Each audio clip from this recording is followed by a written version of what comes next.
With a practice that is international in scope, Roy Hadley consults clients on complex corporate transactions, particularly those involving technology, telecommunications, outsourcing, and intellectual property.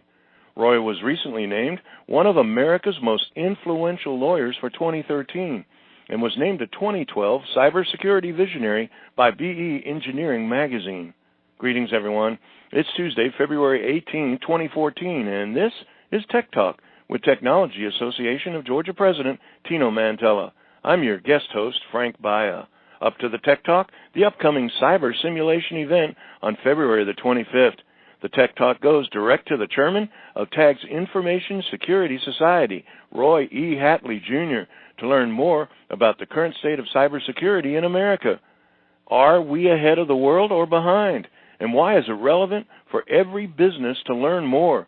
The Tech Talk takes on cybersecurity with one of America's visionary legal and industry experts for insights into the upcoming cybersecurity simulation special event. We speak with partner at Thompson Hine and chair of TAG's Information Security Society, Roy E. Hadley, Jr. This edition of Tech Talk is brought to you by GlobalSpeak.com, new media consultants, corporate video and audio communications, video and audio production and distribution, live and virtual event production. TAG TV and TAG Radio is a service of GlobalSpeak.com, creatively delivering powerful marketing, video, and audio solutions. Roy, welcome to Tech Talk. Thank you. Good to be here. What a great opportunity to have a subject matter expert as yourself with the kind of qualifications and background and pretty broad perspective in terms of the overall subject of cybersecurity. I know one of the things that you're very much interested in, and we want to make sure that all of our members are aware of, is the upcoming cyber simulation. But I thought it would be a great thing to kind of get into some of the granular aspects of cybersecurity, maybe even starting out, I mean, obviously it's been in the news with the data breaches and those kind of things, but in a general overview, can you tell us what is the current state of cybersecurity in America? You know, that's a great question. The current state of cybersecurity in America it's in flux. We've just had so many data breaches that you've heard about, the ones that make the news. But for every one that you hear about, there are probably 100, and that's, just kind of a rough guess, but probably 100 that you don't hear about. Sure. It's one of those things where cybersecurity, you have to remember, is for every good guy that's trying their best, good guy, lady, trying their best to make sure that our infrastructure and our cyber networks are secure, there are probably 10 bad guys who are trying to break into it. It is a very lucrative business and getting more lucrative as the days go on. And so you've got these networks of bad guys that have tremendous resources that are deploying those resources to try to gain access to the network. So it's one of those things where it's in flux. You hear about things that happen like at the recent data breaches, Target, Neiman Marcus. Sure. And Michaels, I couldn't believe it. I mean, Neiman Marcus, at least I thought, there's prestigious and the dollar figures are there and the numbers and all that kind of thing. And I'm thinking, Michael's craft store is nothing safe? That's right. Well, anywhere that money is transferred, sure, that's an opportunity. And quite frankly, for a lot of these guys, the golden goose is to get in there and be able to do nefarious things and not be found. In the past when hacking first came out, people would go in and deface the website and put little, ugly faces on the website. Ha, ha, ha, you've been almost hacked. like a graffiti. Yeah. That's exactly right. Yeah. You very seldom see that anymore. And that's because the bad actors are trying to get in there, and they're trying to stay under the radar because the longer they can stay under the radar, the more damage that they can do. And so that's the thing that is so scary because you hear about the ones, but you worry about the ones that you haven't heard about, that haven't been detected, that are sitting out there, taking data, taking credit card numbers, Social Security numbers for nefarious purposes. That's what you have to worry about. National security. I mean, after a while, it even gets deeper than worrying about my PIN number or something to that effect. And I think most of us are inundated with, if it bleeds, it leads. So you hear a lot about the big stories and the potential impact, the profound impact that's possible, and you start thinking to yourself, where's America at with this thing? I mean, are we ahead or behind as it relates to, say, the world situation with cybersecurity? Right. It's funny you should ask that, because in some ways we're ahead, but in a lot of ways we're behind. We're ahead in terms of, I think, awareness now, in terms of knowing that this is a problem. The bigger issue, though, is that we have no real, what I would call national cybersecurity policies, laws, things like that, in terms of how you keep data safe. We've got a patchwork of state laws, state breach laws, notification laws, but unlike other countries, say in the EU, for example, we don't have those national frameworks, those national laws and policies that you can point to.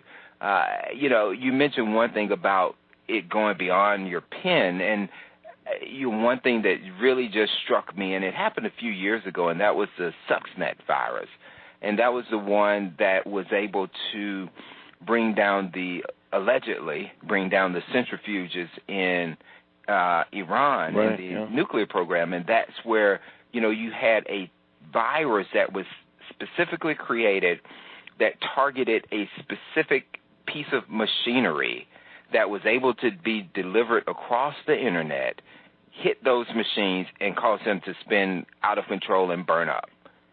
Scary thought. Well, scary. And you just kind of, again, as a neophyte, I often say in conversations with so many eclectic CEOs and CFOs through so many verticals that I come to a lot of these discussions as a tourist, because you can't be a subject matter expert on every single one of these things when you've got the kind of profound knowledge and experience that you do, for example.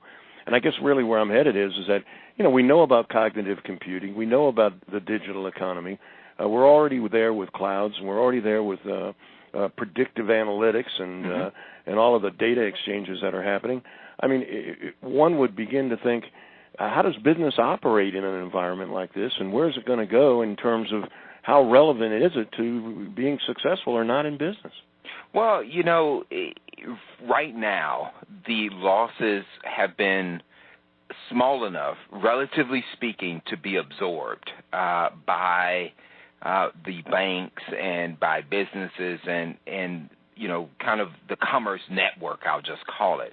However, at some point, it is going to be the case where those losses just can't be absorbed anymore, or they are going to be passed along to the consumer, causing prices to rise, and they already are. We just aren't aware of what that rise is, because any time a business sustains a loss, they're going to pass it on. Sure. And so at some point, the cost of doing business and the cost of inattention to this are going to be great enough that it is going to cause the government of the U.S. and consumers and Congress to say, finally, we've got to act on this thing.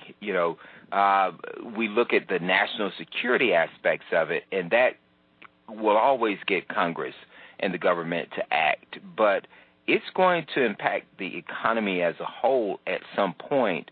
I would argue that it already is, but it's going to get to a point where everybody's going to be aware of it, and everybody's going to say, okay, enough, we've got to figure out something, we've got to do something else. And it may mean that commerce is a little bit more inconvenient for you. Now when you go to, for example, when you go to the gas station and put your credit card in, most gas stations will ask for your zip code. Some other form of authentication.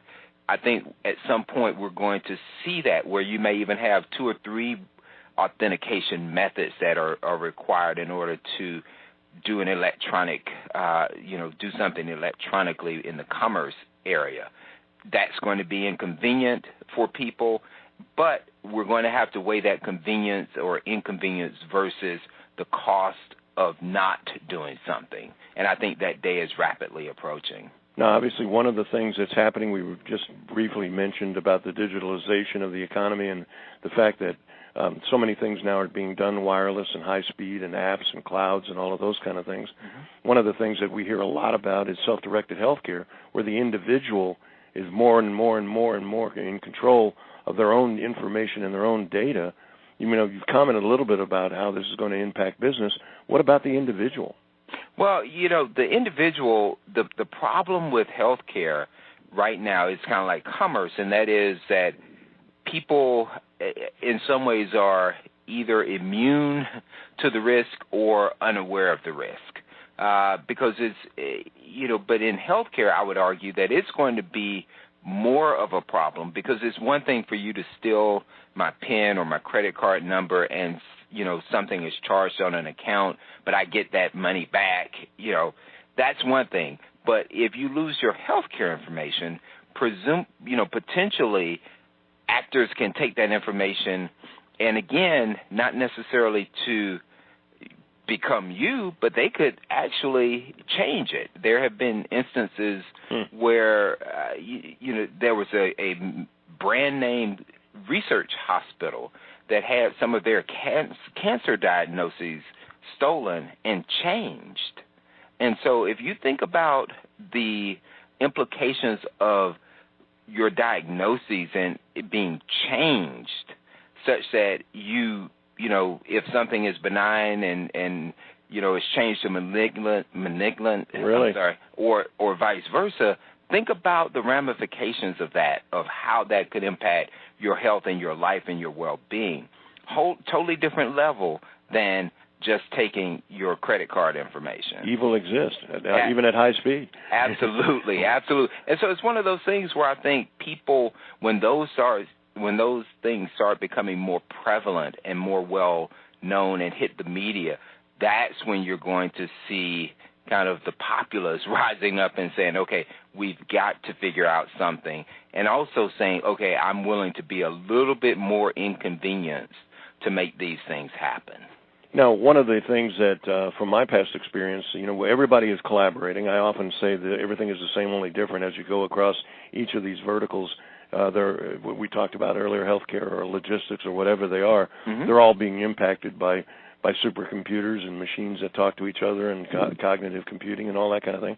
But one of the things that happens in a lot of these evolving clusters of verticals is collaboration. Right. And you think to yourself, how come you don't see more collaboration in the security arena, or maybe do you? And is it because people aren't necessarily willing to come out and say, hey, we got hacked, or we, and shared best practices? Because one of the things I'm really excited about is, the fact that the Information Security Society is actually putting on not just an exchange of ideas, but the idea in real time, in an actual cyber simulation. Talk a little bit about best practices and sharing. Right. And we'll get back to the cyber simulation in a second, because that, like you, that's one of the things I'm really excited about. I'm actually the chair of the Information Security Society for TAG, and this is our second annual simulation, so very excited about that. But with respect to collaboration, what you're starting to see is more and more collaboration, where you get the CIOs of companies forming groups amongst themselves to say, okay, we've got to figure out what's going on out there. What are you seeing? What am I seeing? What tools are you using? What am I using? So that those best practices are shared. Again, the problem that we have right now, and I think there's a light on the horizon, and hopefully it's not the train coming to run us over, but you're starting to see more leadership from the government, on a national level, because this is a national conversation. And when we, it's a national security conversation, not from the standpoint of bombs dropping on America, but from the standpoint of the impact or potential impact to our economy. And that is a national security, type discussion. Maybe. And I think you're starting to see more of that coming to the forefront where the government at the highest levels, is saying, okay, let's start talking about this. Let's collaborate with the government and with private industry. And a good example of that is when Google was hacked. Google arguably, is in, I won't say they're the number one, but nobody would argue they're in the top 5 of technology companies in America and potentially the world. When they got hacked, they turned to the NSA, to the government for help. And I think you're going to see more proactive collaboration between the government and private industry at the highest levels, as opposed to reactionary collaboration.